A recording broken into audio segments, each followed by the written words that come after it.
네, 반갑습니다. 국가대표 전문가입니다. 오늘 1월 15일이죠. 수요일 날 이제 공개 방송을 제가 녹화로 남겨드리도록 하겠습니다. 시장에 대해서 이제 전체적으로 현재 위치와 상황 그리고 앞으로의 전망 어떻게 대응을 해야 되는지 간략하게 정리해 드릴 테니까 쭉 들어보시고 여러분들 투자에 활용하시면 많은 도움이 될 것 같습니다. 자, 코스피 지수, 코스닥 지수 현재 상황부터 보죠. 오늘 코스피 0.3% 정도 하락을 했고요. 코스닥은 뭐 거의 보합권, 서퍼 강보합권 정도 큰 변동 없이 마무리가 됐는데 지금 위치 자체가 어떤 위치인지를 여러분들 잘 보셔야 됩니다. 지금 지수 코스피 지수입니다. 이거는 코스피 지수 보시면 이 자리가 굉장히 의미가 있는 저항 자리예요. 그죠? 이 자리가 이렇게 해서 저항을 받을 수 있는 뭐 이게 뭐 저항이라는 거는 뭐 어디든지 있는 건데 이 저항은 제가 방금 요 그려드린 저항은 보통 저항은 아니고 꽤나 이제 의미가 있고 좀 저항력이 강할 수 있는 그런 자리라고 보시면 되고요.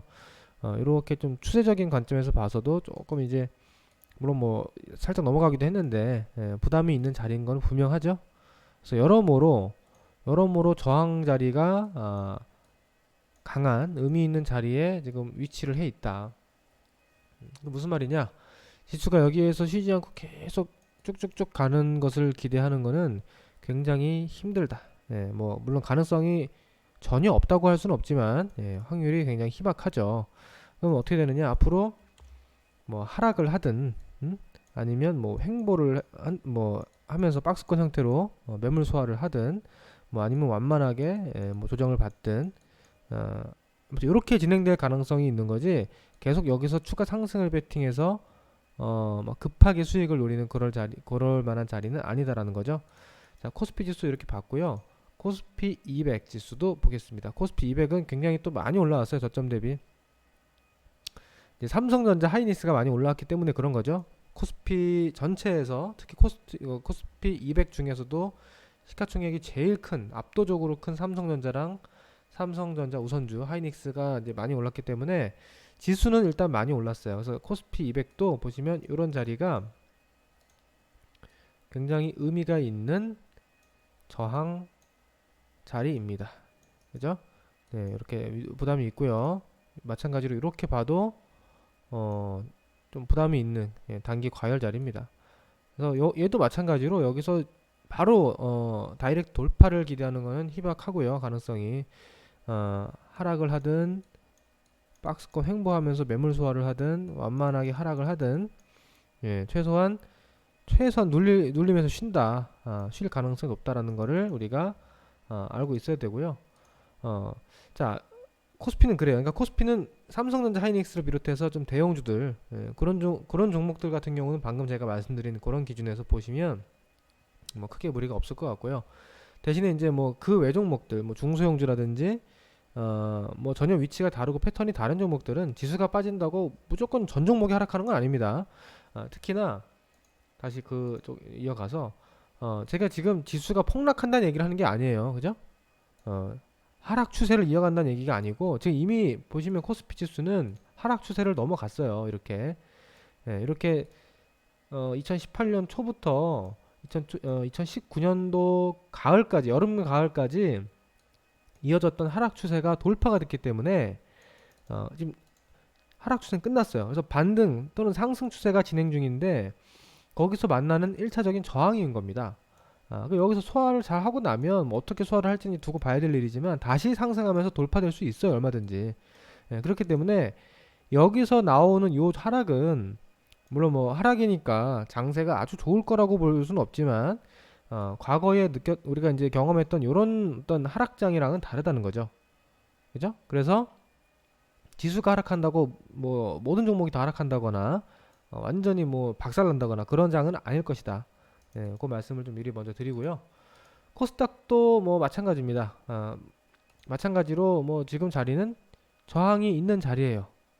근데 코스피처럼 그렇게 많이 오르진 않았어요. 이런 자리가 지금 240일 이평선, 장기 이평선도 위치를 해 있고 또 여기 이런 자리가 저항이에요. 그죠? 기술적으로 저항이 있는 자리인 건 분명합니다. 그래서 역시나 여기서 바로 돌파할 가능성보다는 조금 쉬었다 갈 가능성이 있는데 코스닥은 조금 애매한 게 이런 게 있어요. 지금 얘가 하락 추세가 넘어간 것도 아니고 또 이렇게 보면은 넘어간 것 같기도 하고 뭔가 추세선이라는 거를 어디서부터 어디를 기준으로 어떻게 그리느냐에 따라서 지금 코스닥은 하락 추세가 돌파됐냐 안 됐냐 이걸로 좀 갑론을박이 있을 수가 있는데요.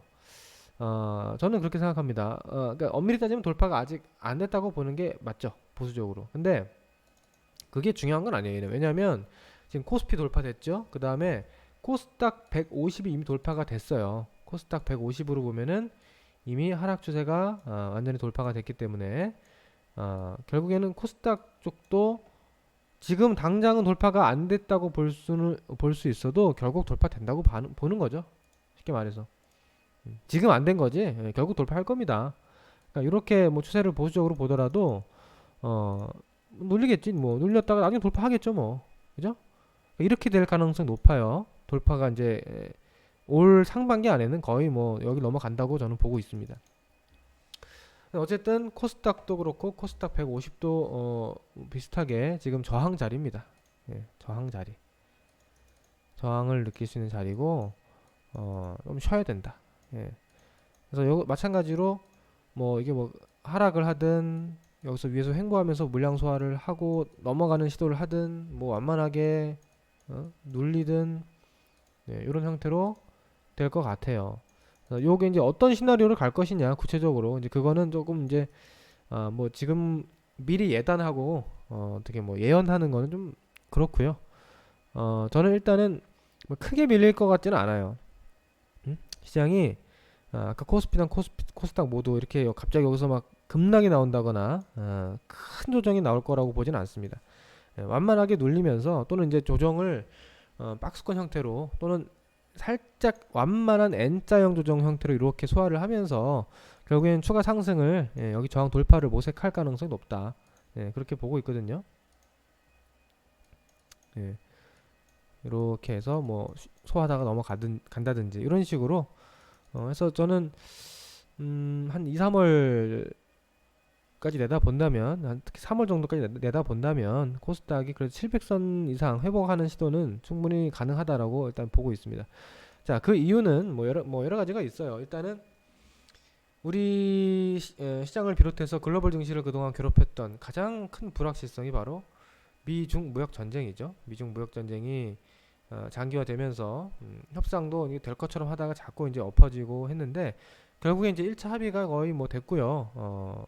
이제 거의 뭐 되는 쪽이에요. 이게 모든 사안에서 완벽하게 합의가 딱 이루어지는 그 순간은 아직은 멀었습니다. 그렇게 뭐까지 되는 거는 아직은 먼 얘기 같지만 1차 합의가 되고 이렇게 된다는 얘기는 결국에는 해결됐다고 봐도 무방한 거예요. 어떻게 보면은. 갑자기 이 상황에서 뭐 중간에 약간의 잡음 때문에 갑자기 뭐 이게 협상이 완전히 엎어진다거나 다시 무슨 무역 전쟁으로 막 강공을 펼친다거나 그럴 가능성 높지 않거든요. 그러면 된 거죠. 그죠? 그리고 그러니까 그 글로벌 불확실성 가장 큰 불확실성이 해소됐다라는 게 하나 있고요. 그 다음에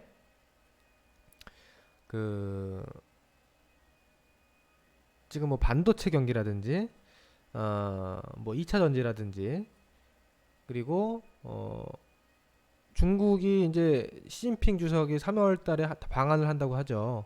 그러니까 미중 무역 협상이 해소되면 한국과의 중국과의 관계도 당연히 좋은 쪽으로 좀 전환이 될 겁니다. 다 그런 게 여러 가지 얽혀 있었거든요. 그렇기 때문에 뭐 최근에 호텔 신라도 많이 올라오고 뭐 화장품주도 올라오는데 중국 소비재 이런 쪽도 주가가 그동안 많이 고생했거든요. 얘네도 이제 곧 좋아질 거예요. 그러면 호텔 신라도 보시면 그동안 고생 많았죠. 그리고 뭐 예를 들어 화장품 쪽에 아모레 퍼시픽이라든지 이런 쪽도 그동안 고생 많이 하고 좀 올라왔어요. 근데 뭐 지금 자리는 또 추격 매수하기에는 매력이 많이 없는 자리다라고 보여지는데요. 여기도 걸릴 자리죠. 그래서 쉬어가면 결국엔 더 간다. 타이밍 문제, 타이밍. 쉬었다가 언제 어떻게 돌파하느냐의 문제지. 지금 대바닥은 나왔다고 보는 겁니다. 정황상. 그렇다면 반도체 경기도 아직은 뭐 우리가 뭐 완전히 피크 상투를 논하기에는 조금 이르고요. 삼성전자 대규모 투자 계속해서 발표가 되고 있고, 또 메모리 외에 비메모리 쪽은 그 삼성전자가 세계 점유율이 굉장히 낮은데, 비메모리까지도 세계 1위를 목표로 아주 공격적인 투자를 이제 합니다. 물론 뭐 정말 계획대로 1위가 될지는 모르겠지만, 어쨌든 반도체 쪽이 지금 업황이 꼬꾸라질 그런 상황은 아니에요, 당장. 그리고 제약 바이오 섹터 있죠. 제약 바이오도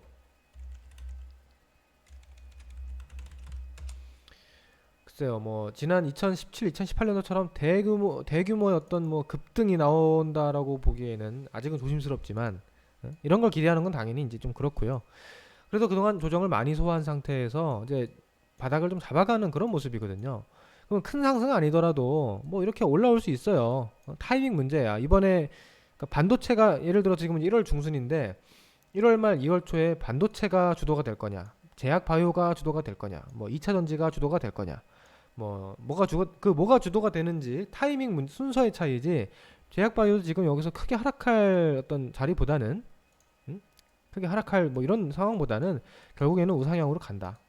이렇게 보거든요. 그러면 지금 반도체, 2차 전지, 바이오, 뭐 중국 소비 이런 종목들이 대부분 시장의 어떤 굵직굵직한 대형 섹터들인 말이에요. 옛날처럼 지금 뭐 조선, 철강, 화학 이런 쪽은 지금 비중이 낮습니다. 예? 예, 그런 애들은 이제 조금 구경제 섹터고, 반도체, 2차 전지 이런 쪽, 뭐 제약 바이오 이런 쪽이 좀 주류잖아요, 그죠? 그래서 이런 쪽이 지금 그렇게 크게 밀릴 상황도 아니고, 앞으로 더 갈 상황이라고 저는 보는 거죠. 그렇기 때문에 지수가 여기서 크게 하락하기보다는 결국에는 소화하고 간다. 그 얘기를 하는 겁니다. 정황상. 자, 그 다음에 또 한 가지 이유가 있습니다. 지난 며칠입니까? 1월 8일이죠. 1월 8일 날 코스닥 지수가 장중에 거의 4% 가까이 폭락하는 일이 벌어졌는데, 뭐 다들 아시다시피 이란발 리스크가 부각이 됐습니다. 막말로 뭐 전쟁 나는 줄 알았어요. 그죠? 그런데 여러분들 주식 경력이 오래되신 분들은 아시겠지만, 이 주식 시장이라고 하는 게요, 이렇게 단발성 큰 악재, 약간 좀 그 뭐랄까요, 개인들이 깜짝 놀랄 만한 어떤 공포를 주는 그런 이슈가 지나고 나면 큰 장이 오는 경우가 많아요. 그러니까 뭐 예를 들어서 예전에 9.11 테러도 그랬고, 그리고 뭐 미국의 이라크 공습이 2003년도에 있었거든요. 2003년도에 이라크 공습이 시작되고 나서 증시가 여기서부터 대세 상승을 보여준 과거도 있고요. 2001년도 9.11 테러 이후에 증시가 또 많이 올랐던 이력이 있고요. 그 이후에도 뭐 등등등등 여러 가지 쇼킹한 뉴스가 나오고 급반등이 나오면 증시가 그걸 어떤 매개체로 해서 크게 가는 경우가 많아요. 뭐 지금이야 북한이 미사일 하나 쏜다고 해서 별로 놀랄 것도 없지만, 예전에 북한이 뭐 대포동 미사일 쏘고 하면은 증시가 크게 빠지는 일이 많았습니다. 예전에만 해도. 그 다음에는 시장이 많이 올라요, 생각보다. 그 왜 그럴까요? 왜 그런 일이 벌어질까요?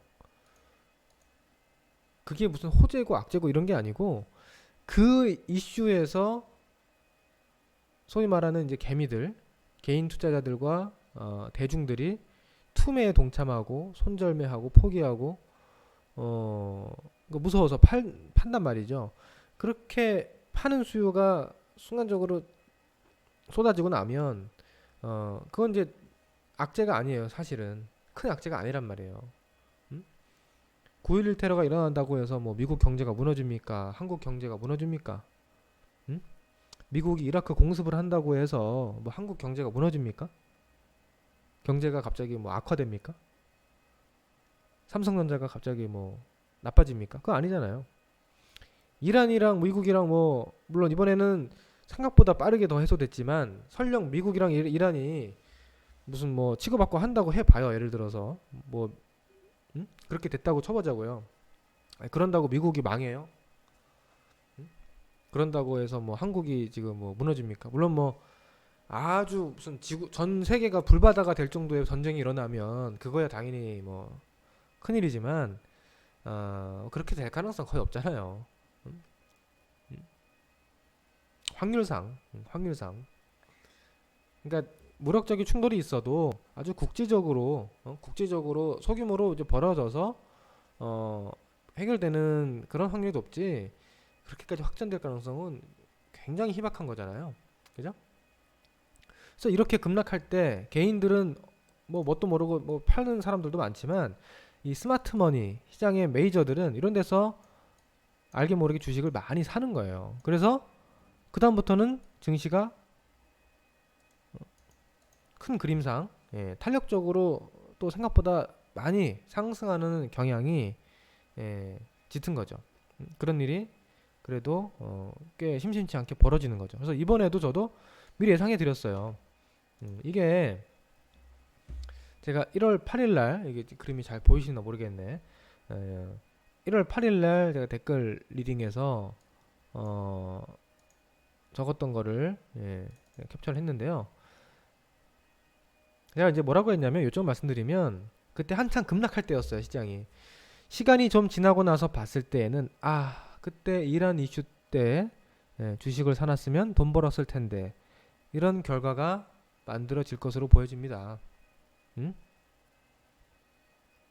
그리고 그 위에 여기도 이제 뭐 적어드렸는데 그 당시 우리나라만 너무 많이 빠졌거든요. 특히나 그러니까 글로벌 증시가 하락을 조금씩 하지만 우리나라는 너무 이제 심리적으로 과민 반응하는 경향이 있어요. 무슨 이런 불확실성에서 너무 오바를 크게 해요. 쉽게 말해서. 왜냐면 그 당시에 글로벌 증시 그렇게 많이 안 빠졌고 뭐 유가도 그렇게 갑자기 뭐 추가 급등하지도 않았고 그랬거든요. 우리나라만 난리였던 거야. 그래서 그런 걸 봐서도 이거는 큰 악재가 아닌 것 같은데 금방 해소될 문제 같은데 이거는 뭐 파는 건 아닌 것 같다. 물론 뭐 단타 스캘퍼 하루하루 단타 매매하는 사람들이야 뭐 손절매 치고 나오면 끝인데 우리가 보통 사람들은 그렇게 빨리빨리 사고 팔고 못 하잖아요. 좀 중장기 투자 하시는 분들도 많고 그런 분들은 저런 자리에서 주식을 포기하고 털어버리면 다시 사는 기회를 잘 못 잡는다고요. 잘못하면 그러면 낭패가 되는 거죠. 그래서 이런 말씀을 드렸던 거고 또 어떤 분이 여기서 그런 말씀을 했어요. 전면전만 아니라면 매수 찬스죠. 전면전만 아니면 매수 찬스죠라고 말씀하셨는데 저는 뭐라고 했냐면 전면전을 해도 매수 찬스입니다 라고 했어요. 그러니까 아까 말씀드린 대로 미국이랑 이란이 더 치고받고 싸워도 어차피 그것도 매수 찬스다. 어차피 뭐 이란이 핵폭탄 10개 미국에 떨어뜨려가지고 미국이 멸망하지 않는 이상 그런 일만 아니고 현실적으로 벌어질 수 있는 그런 어떤 소규모 국지전이라고 한다면 그걸로 인해서 증시가 빠질 때가 매수 찬스지 뭐 그 이상 없는 거예요. 그렇잖아요. 정말 세계적인 무슨 대규모 전쟁이 장기적으로 가지 않는다고 한다면 그럴 때 빠질 때 매수 찬스가 되는 거죠. 주식은 악재 해소인 거죠. 악재 해소. 제가 과거 이라크 공습 이라든지 이런 사례들도 좀 설명을 드리고 했는데 아무튼 그것이 저는 뭐 그렇다고 그 당시에 뭐 바로 하루 만에 시장이 급반등해서 좋아질 거라고 본 건 아닙니다만 결과적으로는 정말 하루 만에 시장이 안정이 됐죠. 그래서 이런 부분도 제가 봤을 때는 앞으로 뭐 올 1분기 상반기 또 쪽에 시장을 좀 좋게 볼 수 있는 하나의 또 이유가 되지 않나. 그래서 여기서 이런 물량 털기가 한번 크게 나왔다 라는 것도 저는 뭐 긍정적으로 보고 있어요. 그래서 지금 보시면은 전체적으로 시장은 단기 저항인데 조정 가능성이 높은 자리인데 큰 조정보다는 조금 적절한 건강한 조정 가능성 그걸 열어두고요.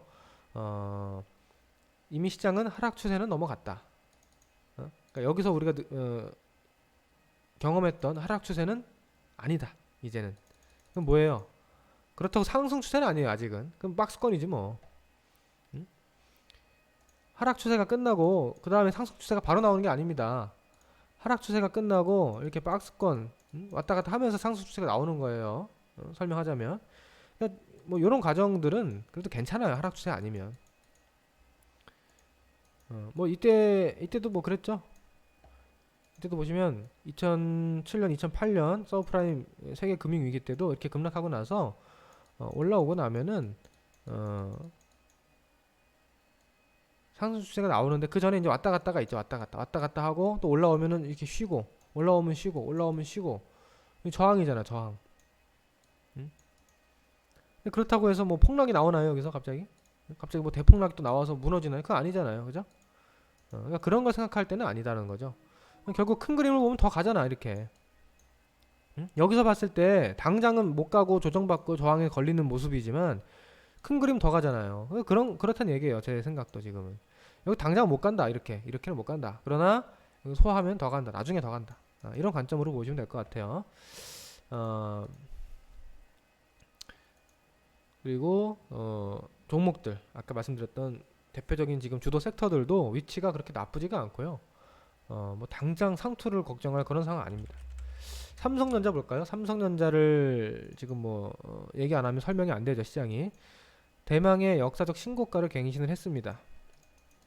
여기가 과거로 액면 분할 전후로 따지면 거의 200만 원인가요? 그 정도 될 텐데 여기를 뚫었습니다. 뭐 여기를 뚫었다고 해서 뭐 계속 로켓처럼 날아간다라는 그런 얘기는 아닙니다. 그런데 소화를 좀 하겠죠. 좀 무리한 것도 있으니까. 근데 여기가 잘 소화가 되면 여기 돌파된 전고점은 지지라인으로 작용할 수 있는 거잖아요. 더 갈 수 있는 거예요, 결국에는. 이렇게 신고가잖아요. 신고가를 뚫었다라는 거는 이게 다시 요 밑으로 미끄러져 내려오지 않는 이상, 요 위에서 놀고 있는 이상 여기가 고점이다, 여기가 상투다라고 함부로 말하면 안 됩니다. 이거 보세요. 여기도 보세요. 이 고점 돌파되잖아요, 삼성전자가. 여기가 함부로 고점이라고 말하면 안 돼요. 왔다 갔다 소화하고 더 가잖아, 이렇게. 바로는 안 가요. 보세요. 바로는 안 가죠. 갈 것처럼 하다가 눌리고 갈 것처럼 하다가 눌리지만 결국 그 다음에 가는 거잖아요. 그죠? 더 가죠? 그럼 이게 뭡니까? 신고가 갱신 상승 추세 이렇게 되는 거잖아요. 또 볼까요? 여기도 마찬가지입니다. 삼성전자가 신고가를 돌파했어요. 뭐 그렇다고 해서 여기서 바로 뭐 연타로 날아가진 못해요. 여기서 무리한 것도 있고 비슷하네 지금이랑. 그럼 왔다 갔다 쉽니다, 이렇게. 근데 여기를 다시 깨고 내려오지 않는 이상 요 위에서 놀고 있다면 그건 뭐다? 눌림목 조정이다. 눌림목 조정. 결국엔 더 가죠. 더 가잖아, 이렇게. 그럼 여기를 고점이라고 생각했던 사람은 나중에 보면 이게 얼마나 더 갑니까, 이게. 그래서 물론 뭐 이게 테마주, 뭐 개별주, 무슨 뭐 옛날 같은 뭐 대북주 테마나 무슨 뭐 반일 테마라든지 애국 테마라든지 이런 테마주면은 뭐 신고가 돌파했다고 해서 이렇게 얘기하면 안 됩니다. 테마주는 항상 조심해야 돼요, 추격 매수를. 그러나 이렇게 실적과 성장성, 미래 모멘텀을 가지고 돌파하는 이런 종목들은 신고가 돌파를 나쁘게 보면 안 되는 거예요. 기본적으로 좋게 봐야 된다. 아시겠죠? 그러니까 지금 삼성전자도 마찬가지죠. 바로는 못 갈 겁니다, 아마. 바로는 못 갈 건데 왔다리 갔다리 하다가 때가 되면 이제 6만 원 더 돌파하고 뭐 7만 원을 향해서 갈 수가 있는 거죠, 삼성전자. 그러니까 요 과정이 뭐 이때처럼 2달 반이 될지 아니면 이때처럼 뭐 3달이 될지 그거는 정확하게는 저도 몰라요. 그거를 정확하게 다 알 수 있는 방법은 없습니다만 대략 한 2달 정도는 쉴 거다. 왔다 갔다 소화하면서 갈 거다, 이렇게 보시면 돼요. 그럼 지수가 어떻게 되겠어요? 지수가 급락을 할까요? 급락 안 하지. 삼성전자가 이렇게 버티는데 어떻게 지수가 급락을 합니까? 지수도 삼성전자 마찬가지로 왔다 갔다 좀 쉬는 정도 나오겠죠, 그죠? 자, 그 다음에 최근에 또 시장 주도 섹터의 어떤 냄새를 풀풀 풍기는 종목이 있습니다. 바로 삼성 SDI. 이 종목도 한 2년 정도 횡보하면서 뜸을 많이 들였는데요. 이번에 고점 돌파 나왔어요. 그리고 거래량도 굉장히 좀 의미있게 좀 들어왔고요.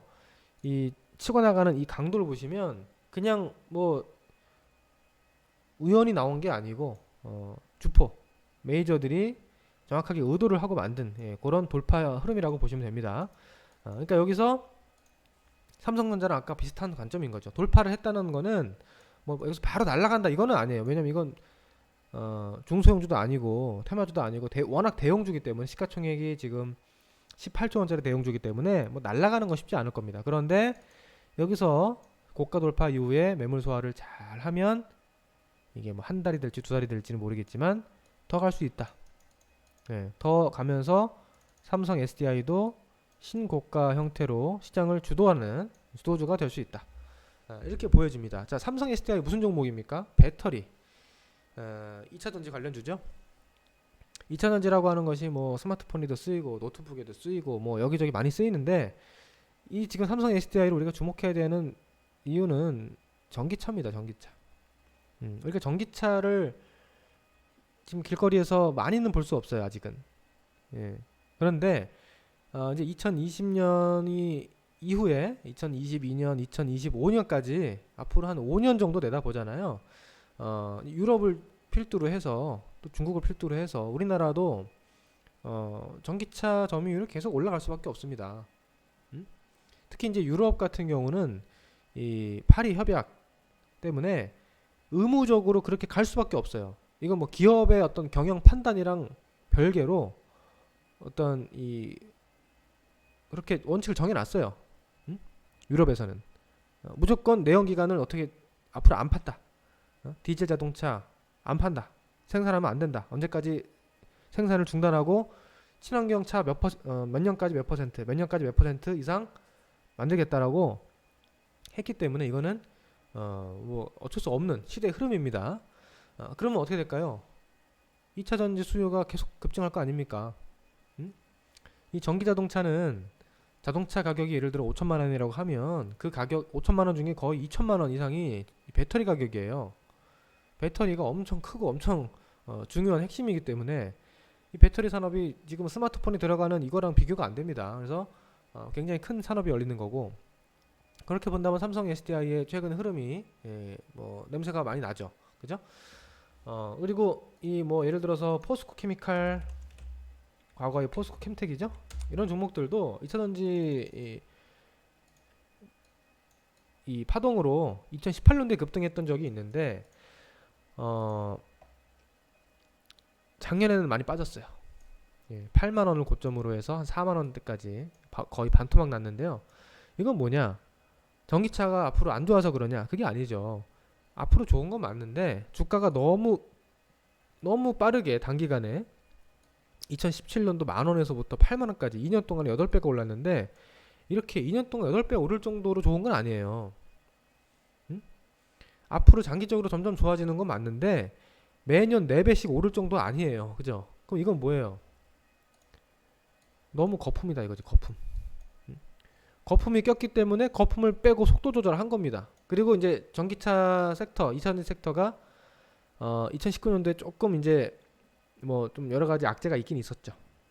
중국의 보조금 문제도 있었고 또 ESS 화재 우리나라에서 또 화재 문제가 있어가지고 그거의 어떤 원인을 찾느라고 2차전지 쪽이 조금 노이즈가 있었죠. 그래서 그런 것들이 좀 겹치면서 고생을 했는데 이 흐름이 끝난 게 아니라는 거죠. 결국에는 2021년, 2022년 이후 2025년 그 이후까지 이 2차전지 섹터는 실적이 계속 좋아질 가능성이 높다. 그래서 이렇게 주가가 쌀 때 사놓으면은 괜찮을 거라고 봐요.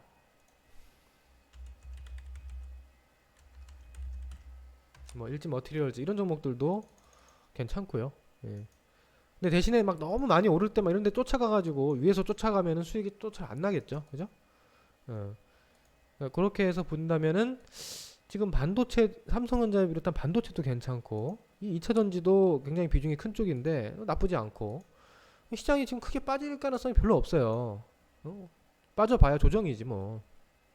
그다음 또 큰 거 어디입니까? 아까 말씀드린 셀트리온, 뭐 셀트리온 헬스케어. 뭐 얘네들은 이제 조금 워낙 거품도 있었고 했는데 지금 얘네들 마찬가지로 거품 안 꺼졌잖아요. 여전히 고평가라고 볼 수도 있는데요. 반도체 이 제약바이오는 아니 뭐 그렇다고 이 제약바이오가 뭐 무슨 가치주 마냥 저평가 상태까지 내려가지는 않을 거 아닙니까? 왜냐면 이 바이오 섹터라는 거는 이 영원한 테마라고도 하거든요. 인류의 영원한 꿈 뭡니까? 불로장생의 꿈 아닙니까? 예. 우리 사람이 생명을 연장하고 싶고 건강하고 싶은 욕구, 암을 고치고 싶은 욕구, 그 욕구는 끝이 없는 거예요. 그래서 얘네들도 뭐 여기서 계속 빠진다라고 볼 수가 없어요. 그럼 여기서 하방은 안정이 되어 있으면서도 이제 상방 쪽으로 볼 수가 있는 건데, 물론 이제 언제 어떻게 가느냐 그게 문제겠죠. 예. 이런 관점에서 보면은 괜찮다는 거예요. 시장 전체적으로 우리 주요 종목들을 봤을 때. 대신에 지금 보시면 뭐 이상한 화학주, 뭐 철강주 이런 애들은 골치 아픕니다. 예. 골치 아파요. 물론 뭐 지나고 보면 뭐 이런 자리가 또 저점권이 될 수도 있을 것 같긴 한데요. 현대제철 기준으로. 근데 이렇게 하락하고 있고 계속 하락만 하고 있는 종목에서 내가 매수를 땅 하자마자 거기가 최저점이 된다라는 보장은 없거든요. 이게 하락이 진행 중인데, 보시면 현대제철이 언제부터 하락 중이냐면 2011년도부터 지금 9년 동안 하락 중입니다. 그죠? 이 팩트잖아, 팩트. 9년 동안 하락 중이에요. 그럼 이 9년 동안의 하락의 끝이 지금이냐? 아니면 내년이냐? 아니면 내후년이냐? 그거 몰라요, 저도. 그러니까 이렇게 좀 뭐 애매하게 그냥 뭐 특별히 철강 업종에 대한 어떤 긍정적인 비전이나 이런 것들도 없이 그냥 뭐 많이 빠졌고 저점 같으니까 매수해 볼까 이런 관점보다는 좀 더 확실하게 모멘텀이 있는, 아까 제가 앞전에 말씀드린 그런 섹터 위주로 먼저 보시는 게 좋을 것 같고요. 이런 산업재 섹터는 뭐 매매를 잘 하시는 분들 같은 경우 이렇게 많이 빠졌을 때 사서 올라올 때 팔고 이런 매매는 뭐 가능할 수 있는데, 생각보다 난이도가 있어요. 왜냐면 잘못 사면은 여기서 그냥 물리는 거예요. 물리면 이거 답도 안 나와. 그죠? 그러니까 이런 것들은 아직은 급하게 보지 마셔라. 이게 설령 바닥이라고 하더라도 나중에 이렇게 안 갑니다. 이거 절대로 이렇게 안 가고 다 기회 주고 바닥 다지고 시그널 주고 갈 거예요. 가더라도. 이 뭐 화학주, 정유주, 철강주, 건설주, 조선주 이런 쪽 있죠. 나중에 유가가 좀 가격적으로 상품 지수들이 좀 터닝하는 모습이 나오고 이런 것들 나올 때 갈 거예요. 모든 종목이 다 같이 갈 수가 없어요. 지금 아까 말씀드린 반도체, 2차전지, 제약바이오 이런 쪽이 주도권을 쥐고 있는 한, 반대편에 있는 산업재 섹터, 소재 섹터는 힘을 못 쓸 수밖에 없어요. 그 모든 게 동시에 갈 수가 없다. 대신에 나중에 언젠가는 또 철강주, 뭐 조선주 갈 때도 있겠죠. 그죠? 그럼 그때는 반도체, 2차전지 이런 애들이 또 쉴 수가 있는 거예요. 많이 올랐다. 그러니까 이런 식으로 왔다리 갔다리 하면서 시장이 움직이는데, 아직은 산업재 섹터나 소재 쪽은 좀 이른 것 같다라는 게 제 의견입니다. 그래서 아무튼 저는 시장을 이렇게 보고 있어요. 시장은 당분간 조정 가능성 높고 중기적으로는 좋게 본다. 그리고 제가 좋게 보는 업종에 대해서도 또 그 업종의 대표적인 종목에 대해서도 제가 간단하게 좀 힌트를 드렸는데, 오늘은 뭐 시간 관계상 이 정도만 설명을 드리기로 하고요.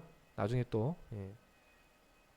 기회가 되면 더 좋은 정보로 방송 한번 찍어 보겠습니다. 자, 오늘 한 30분 정도 이렇게 설명드렸습니다. 또 저기 궁금한 사항 있으면은 우리 댓글이나 이런 데서 남겨주시면 제가 또 답변 드리겠습니다. 자, 오늘 하루도 대단히 고생 많으셨고요. 다음 주 방송 때 또 뵙겠습니다. 감사합니다.